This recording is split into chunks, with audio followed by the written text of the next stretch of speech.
好咁啊，又講賽馬貼士啊。今日嘅賽馬呢，就似乎啲熱門呢好鬼犀利啊。所以呢，全熱門嚟嘅，應該係今日開。第一場啊，全熱門，睇下有幾多隻熱門走出嚟。第一場就3號啊，智力之城。第二場啊，7號啊，銳一。第三場啊，1號手機標霸。第四場啊，6號跨境進馬。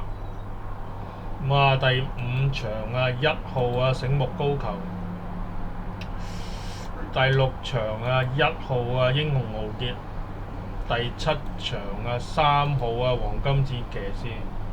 第八場啊1號啊咩智神咩神人生咁樣，瑞勝人生好似叫做。第九場啊2號啊99為重為君。第10場啊就4號啊紫荊傳令。紫荊傳令包晒尾嘅點解？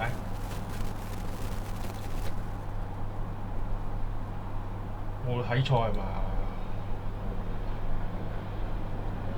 係喎，真係喎，呢隻馬做乜鬼啊？跑咗11都大熱門啦，仲要係5.4倍喎，好神奇！係咪應該揀翻隻10號啊？冇理佢啦，11號11場6號綠野飛前。